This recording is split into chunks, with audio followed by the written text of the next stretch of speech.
So hello guys, my new blog video. तो guys अभी हम लोग निकल रहे हैं बड़का गांव में। आज आ रहे हैं राधा कृष्ण मोहन मंत्री जी और इरफान अंसारी, साथ में है अम्बा प्रसाद जी। उनका प्रोग्राम है बड़का गांव में। और बड़का गांव में किस तरह का प्रोग्राम है तो चलिए आप लोग को वहीं दिखाते हैं, तभी ना मज़ा आएगा। पहले बता देंगे तो नहीं ना मज़ा आएगा। तो चलिए आप लोग ब्लॉग में गाइस बने रहें। यहाँ पे एक स्वागत प्रोग्राम होने वाला है मंत्री जी का, और मंत्री जी उधर से आ रहे हैं। मंत्री जी और अम्बा जी पहुँच ही गए। ये देख लीजिए गाइस, टोए टोए टोए करते हुए मंत्री जी और अम्बा जी साथ में है। राधा कृष्ण मोहन जी मंत्री जी उतर रहे हैं, थोड़ा बुढ़ा गए हैं। और अम्बा जी उधर उतर गए। राधा कृष्ण किशोर जिंदाबाद, ये देखिए अम्बा प्रसाद जिंदाबाद, जिंदाबाद जिंदाबाद, अम्बा प्रसाद जिंदाबाद, जिंदाबाद जिंदाबाद, राधा कृष्ण किशोर जिंदाबाद, जिंदाबाद जिंदाबाद। चलिए ये देखिए, और ये देखिए हमारे अम्बा मैडम जी चल रही हैं। हाँ चलिए चलिए, गाड़ी है। तो गाइस बड़का गांव पहुंच चुके हैं और यहाँ पे लोग जो है स्वागत प्रोग्राम कर रहे हैं।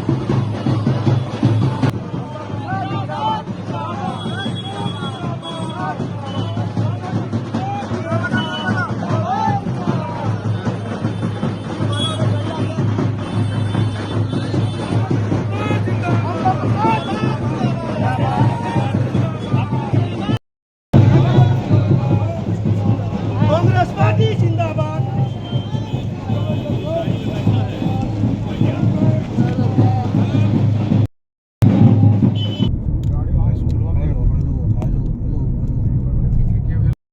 सभा स्थल में हम लोग पहुंच चुके हैं। ये है सभा स्थल और मंत्री जी सभा स्थल में दाढ़ी कला हम लोग जिंदाबाद पहुंच चुके हैं। ये दाढ़ी कला है, आ चुके हैं।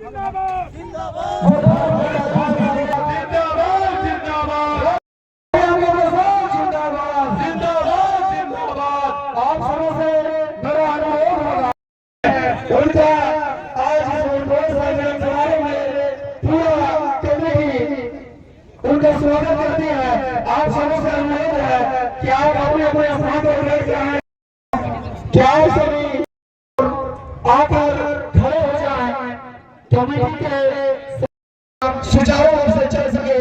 कुर्सियां लगी हुई है, उसको जोरदार तालियों से स्वागत करें। कृषि मंत्री को मुख्य अतिथि का स्वागत कर रहे हैं। अम्बा प्रसाद जिंदाबाद, अम्बा प्रसाद जिंदाबाद। आज बड़का गांव की धरती में हम अपने माननीय मंत्री जी श्री राधा कृष्ण किशोर जी, जो वित्त मंत्री हैं झारखंड के, बहुत जमीन और बहुत कमिटमेंट के साथ काम करने वाले। अगर बोल देते हैं तो वो कर भी देते हैं। इनका बात अगर रह जाता है कि हमको ये काम कर देंगे अम्बा, तो देखते हैं अगले दिन इनको याद भी रहता है और कर भी देते हैं। और इतने तेज तर्रार मंत्री हम सबको मिले, ये हमारा सौभाग्य है। और बड़का गांव की धरती में इनका आगमन हुआ है। इनका तहे दिल से स्वागत करते हैं, आप सभी का के तरफ से हृदय से स्वागत करते हैं इनका। साथ ही उपस्थित मेरे पिताजी, हम सब के अभिभावक, गार्जियन और इस भाइयों, आप सभी को जोहार, नमस्कार, आदाब, प्रणाम करते हैं। साथियों, आज मंत्री जी को लेके आए हैं क्योंकि सरकार में रह के हमारे माननीय मंत्री जी इस क्षेत्र की जो समस्या है उससे अवगत हो। यहाँ की समस्याओं से ये मामूली मनबोझ कार्यक्रम बस नहीं है, ये एक कार्यक्रम है जिसमें हमारा बस यही मंशा है कि यहाँ की समस्याओं से माननीय मंत्री जी को अवगत कराना। और मैं इस मंच के माध्यम से, ऐसे तो हम पहले ही बता दिए मंत्री जी को कई बार, जब भी बात हुआ है कि यहाँ की समस्या क्या है, मैं मंच के माध्यम से मंत्री जी से कहना चाहती हूँ कि अपने विधायक के कार्यकाल में हमने विधानसभा सत्र जब भी चलाया, एक भी दिन ऐसा नहीं हुआ जिस दिन क्षेत्र का समस्या हमने नहीं उठाया हो। और हर समस्या में अधिकतर 90% समस्या हमने विस्थापन का समस्या उठाया है, क्योंकि ये केंद्र सरकार की कंपनी है और केंद्र सरकार का परियोजना यहाँ पे अपने आप को भारत रत्न कहने वाला जो कंपनी यहाँ पे है। हम जानते हैं कि केंद्र में बीजेपी की सरकार है और चाहे रोजगार हो, चाहे पुनर्वास हो, चाहे मुआवजा हो, इन तीनों चीजों पे केंद्र सरकार बिल्कुल गंभीर नहीं है। किसी तरह से बस कोयला निकालना है और मुनाफा कमाना है। यहाँ के लोगों को चाहे गोली के दम पे, चाहे डरा के, चाहे पुलिस प्रशासन को आगे करके, अधिकारी को आगे करके यहाँ पे घर खाली करवाना है और जैसे तैसे जमीन हड़पना है। किसी को नौकरी तो देना नहीं है, नौकरी का मतलब रोजगार के नाम पे कुछ ना कुछ लोग देके यहाँ के लोगों को बस ठगने का काम किया जा रहा है और इनका हक और अधिकार मारने का काम किया जा रहा है। हम लोग कभी हारने वाला खून हम लोग के अंदर है ही नहीं, हमारे अंदर दौड़ने वाला खून है और आप लोगों के आशीर्वाद से यहाँ तक पहुँच गए हैं कि पूरे देश में पहचान बन गया है। ये आपका ही आशीर्वाद दिया हुआ था, वरना अम्बा प्रसाद को कोई नहीं जानता था। अम्बा प्रसाद को अगर दिल्ली में अभी सब कोई जान रहा है, अम्बा प्रसाद को अगर पूरे देश में अपने पूरे संगठन में काम करने और इतना मान सम्मान हर जगह मिल रहा है, तो वो आप लोग का ही आशीर्वाद है। इसके लिए हम सदा नहीं रहेंगे और हम जितना भी समय मिलता है बड़का गांव में अपना सेवा दे रहे हैं। कभी कभी हमको बंगाल भी देखना पड़ता है, कभी इंदौर, कभी कर्नाटक, कभी मध्य प्रदेश, कई जगह जाना पड़ता है, तो अपने दायित्व को हम निभा रहे हैं। पहले से ज्यादा ही खट रहे हैं, लेकिन कम नहीं खट रहे। और जब भी कोई दिक्कत हो तो आप लोग निसंकोच होकर समय लेके आप लोग मिले, फोन में बात करें। हम किसी का अगर फोन नहीं भी अटेंड कर पाते हैं तो उसको कॉल बैक भी करते हैं। तो आप लोग बिल्कुल ये ना सोचे कि आप वंचित हो गए हैं, आपको वंचित होने नहीं देंगे, क्योंकि हम क्षेत्र की बेटी है और आप लोग सबके घर की बेटी। बस यही कहना चाहते हैं, जो विस्थापन का जो समस्या है, जो संघर्ष है, वो पूरा परिवार हम लोग बहुत झेले हैं। ये दर्द महसूस करने वाला दर्द तभी होगा जब आप हमारे जगह पे रह के आप सोचेंगे, जहाँ पे माँ बाप 5-5 साल जेल में रह के आए हैं, अपना पूरा राजनीतिक करियर खत्म कर लिया, जहाँ पे वो चुनाव लड़ सकते थे, जहाँ पे अभी भी वो पूरी तरह से कर्मठ है, अभी भी वो प्रदेश अध्यक्ष और क्या क्या नहीं वो बन सकते थे, लेकिन उन्होंने सब चीज को दांव पे लगा के विस्थापितों के लिए लड़ाई लड़ी और आज हर चीज से दूर हो गए हैं। आज राजनीति से वो चुनाव लड़ने से दूर हो गए हैं। तो ये संघर्ष और ये कुर्बानी, ये बलिदान जो दिया है क्षेत्र की वजह से दिया है। हम तो पापा को कहते थे कि पापा आप इतना बड़ा बड़ा आंदोलन किए, हम विस्थापित क्षेत्र जाते हैं तो वहाँ पे सब हमसे बोलते हैं कि 15 साल में क्या किया। तो 15 साल में हम लोग कितना दर्द सहे हैं, हम लोग कोई राज नहीं किए हैं। अरे मेरे पिताजी जब पहली बार जब जीते तो इतना काम किए कि आज भी उनका काम बोलता है। आज भी मेरी माँ जब जीती सब तो पीछे ही लगे थे। आप जानते हैं पूर्व मंत्री श्री योगेंद्र साहब जैसे ही जीते वैसे ही मंत्री बने और इतने लोग पैर खींचने पे लगे रहे, उनको जेल में भी भेज दिए, बस आगे फिर जेल से निकले, फिर मेरी माँ भी जेल चली गई। आप लोग तो जानते हैं कि मेरी माँ को राजनीति से कोई मतलब नहीं, लेकिन उनको भी राजनीति में आना पड़ा, उनको भी ये सारा दंड झेलना पड़ा। वो भी बेचारी 5 साल जेल में रही और उसके बाद हमको भी पढ़ाई छोड़ के आना पड़ा।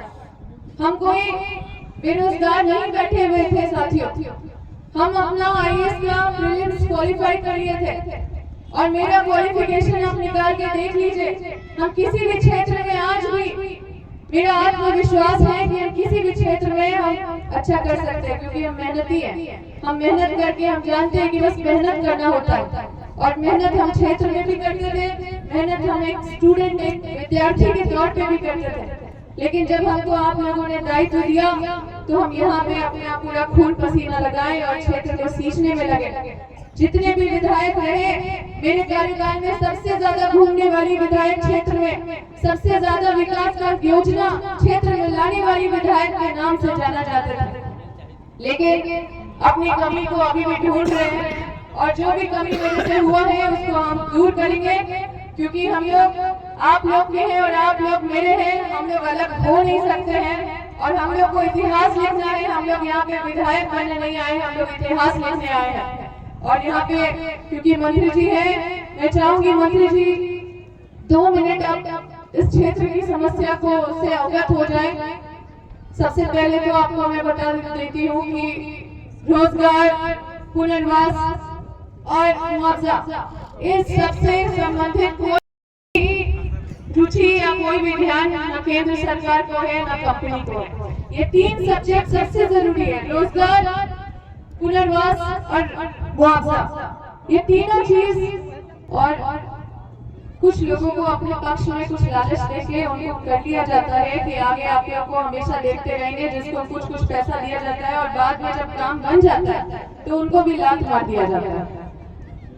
मुआवजा, पुनर्वास, रोजगार, ये तीनों चीज से इनको कोई सरोकार नहीं है। ये तीनों चीज से वंचित हैं यहाँ के सभी लोग जो विस्थापित हैं। उनको क्या चाहिए? उनका तो जो बोलते हैं कि उनको कंपनसेशन देना या उनको क्षतिपूर्ति, जो उनकी क्षति होती है वो भगवान भी क्षतिपूर्ति नहीं कर सकते, लेकिन जो एक कानून है उसके तहत भी ये लोग कोई काम नहीं करते हैं। हमारी कांग्रेस की सरकार थी केंद्र में तो 2013 का कानून बना विस्थापितों को न्याय दिलाने के लिए, लेकिन अंग्रेजी कानून, जो अंग्रेज के समय जो कानून चलता था, कोल बेरिंग एक्ट और लैंड एक्विजिशन, वो अभी तक चला जा रहा है। और जबकि हम लोग कमेटी बनाए थे, जब हम विधायक थे तो हम भी कमेटी में थे और उस कमेटी में ये निर्णय हुआ था कि 2013 कानून यहाँ पे हर हाल में लागू होना चाहिए नियम के अनुसार, जिसमें कमिश्नर भी साइन किए थे लेकिन एनटीपीसी साइन नहीं की, जिसकी वजह से वो धरातल पे नहीं उतर पाया। उस रिपोर्ट को धरातल पे उतारने का जरूरत है। दूसरा चीज है माननीय मंत्री जी कि यहाँ पे कट ऑफ डेट सबसे बड़ा इश्यू है। जो कट ऑफ डेट ये लोग बहुत पहले निर्णय लिए थे कि कंपनी यहाँ पे आएगा, उसी समय का कट ऑफ डेट आज तक चला रहे हैं। जो आज 18 साल के हो गए हैं और जिनका घर आज जा रहा है उनको 18 साल का मान्यता नहीं मिल रहा है, उनको विस्थापन का मान्यता नहीं मिल रहा है। इस तरह से पूरा परिवार वंचित हो जा रहा है। तीसरा चीज, जीएम लैंड का बहुत बड़ा घोटाला हो रहा है। हम तो डीसी मैडम से भी कई बार बैठक किए, मीटिंग किए, बहुत स्तर पे विधानसभा में भी मामला उठाए, लेकिन सबसे बड़ा मसला ये है कि डीसी मैडम बोलती है कि हमको समझ में नहीं आता है जीएम लैंड का पैसा कहाँ है, पैसा कहाँ है। कंपनी बोलता है कि हमें जीएम लैंड का पैसा दे दिए और रेवेन्यू बोलता है कि जीएम लैंड का पैसा तो केंद्र सरकार देगा तब ना देंगे। तो इस मसले को हल करने का जरूरत है माननीय मंत्री जी। आप अगर पर्सनली इसमें लगेंगे तो निश्चित रूप से हमें पूरा विश्वास है कोई बहुत बड़ा रॉकेट साइंस नहीं है कि जो हल नहीं हो सके। और यहाँ पे जीएम लैंड खाली कराने के लिए कैश दिया जाता है 3 लाख रुपया, जो अनऑफिशियल होता है और इसी तरह से दे दिया जाता है ताकि लोग कुछ भी संतोष करके वहां से हट जाए। और उसके बाद भी अन्य बहुत सारे इश्यू हैं। ये पूरा जगह ही कृषि प्रधान क्षेत्र है, लेकिन आज शिक्षित किसान के बेटे को भी प्यून का नौकरी करने के लिए ललायित रहना पड़ता है कि नहीं? तो ये पूरा क्षेत्र में किसान पूरी तरह से खत्म कर दिए गए हैं। अब लोगों के पास कोई दूसरा चारा नहीं है, कुछ भी अपना रोजी रोटी कमाने के लिए कोई भी रास्ता निकाल रहे हैं। और हम सबको बहुत संघर्ष करने की जरूरत है, क्योंकि हमें पता है कि ये कोई मामूली कंपनी नहीं है, ये भारत रत्न कंपनी है। इससे लड़ाई लड़ने के लिए आप सबसे भी कहना चाहते हैं कि आप लोग को संगठित रहना पड़ेगा। कोई भी सरकार संगठित लोगों से डरता है। आप लोग सब बिखर जाएंगे तो ये लड़ाई नहीं हो पाएगा। आप देखिए आज शिक्षक लड़ते हैं तो शिक्षक संगठित होकर लड़ते हैं तो उनका मांग पूरा होता है कि नहीं होता है? होता है ना। आज कोई भी, आज आंगनबाड़ी सेविका दीदी लोग लड़ती है, पूरा संगठित होकर लड़ती है ना, झारखंड का ही हम उदाहरण दे रहे हैं।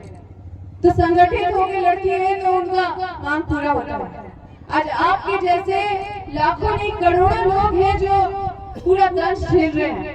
अगर आज आप लोग लड़ेंगे तो वो करोड़ लोग को भी फायदा होगा। यही सोच के साथ हम लोग सब संगठित हो ताकि ये लड़ाई में हक और अधिकार विस्थापितों का सब लोग सुनिश्चित कर पाए और ये लड़ाई में सबकी जीत हो सके। हम आपके साथ हैं इस लड़ाई में और हम लोग इस लड़ाई को दिल्ली तक आवाज पहुंचाना चाहते हैं।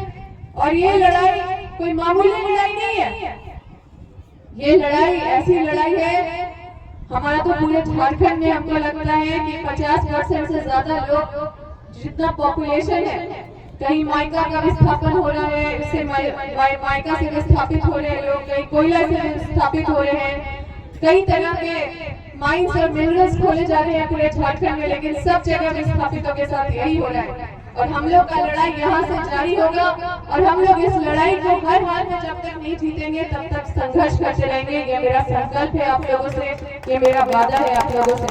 और मैं माननीय मंत्री जी को इस क्षेत्र से अवगत कराने के लिए लाई हूँ। निश्चित रूप से माननीय मंत्री जी जरूर कुछ ऐतिहासिक काम करेंगे, ये हमको पूरा भरोसा और विश्वास है। हम बहुत ज्यादा कुछ नहीं बोलेंगे, यही बोल के अपनी वाणी को विराम करते हैं। अब हम चाहते हैं कि माननीय मंत्री जी खुद मंच में आए और जिनको